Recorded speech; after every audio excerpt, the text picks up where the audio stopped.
আমারে যদি কেউ বলে যা গিয়ে লাইফটা এনজয় কর, আমি সোজা গিয়ে বিছনায় পরেই ঘুম দেব। এখনকার সম্পর্কগুলো কিরকম যেন বীজের মতন হয়ে গেছে। মাঝে মাঝে একটু না টানলে পরে নিভে যায়। আজকে আমাদের বাড়ি একটা বাচ্চা এসেছে, বিছনায় হিসু করে ফেলবে বলে বাইরে নিয়ে গিয়ে প্যান্ট খুলে হিস হিস করছি।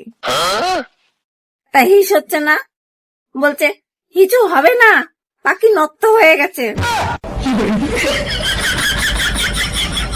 ইতিহাস সাক্ষী আছে, এতদিন যত যুদ্ধ হয়েছে, বিমান ঘাঁটি উড়েছে, তেলে ভরা গোডাউন উড়েছে, সেনা ঘাঁটি উড়েছে, এমনকি রাজধানী পর্যন্ত উড়াই দিয়েছে, কিন্তু কোনোদিন মদের ঘাঁটি ওড়েনি।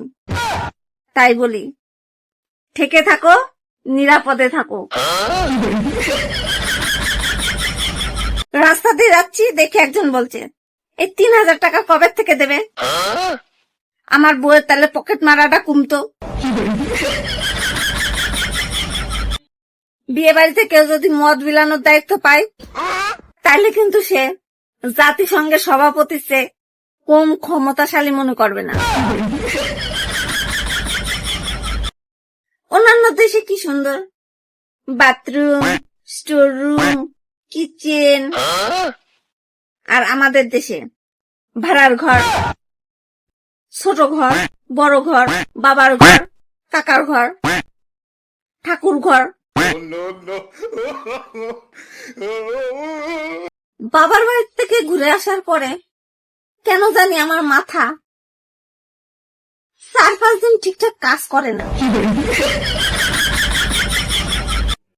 সিপিএম এর আমলে জন্মালাম, টিএমসির আমলে বিয়ে করলাম, বিজেপির আমলে ছেলে পেলে মানুষ করব, আর কংগ্রেসের আমলে মরব।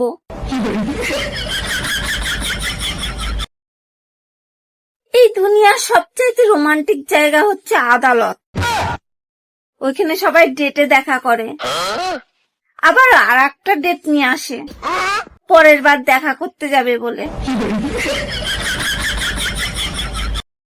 আমাদের এক আত্মীয় তৃণমূল করে, তা শুভেন্দু অধিকারীরও ভীষণ বড় ফ্যান ছিল। একটা দুর্ঘটনায় না কোমায় চলে গেছে। এবার সেদিন কোমার থেকে উঠে হাসপাতালে খবরে দেখে শুভেন্দু অধিকারী মুখ্যমন্ত্রী হয়েছে। ওই দেখে আনন্দে বলছে জয় তৃণমূলের জয়, জয় মামাটি মানুষের জয়। ওই শুনে হাসপাতালের সব বিজেপি সমর্থকরা ওরে আবার পিটায়ে কুমায় পাঠাইতেছে।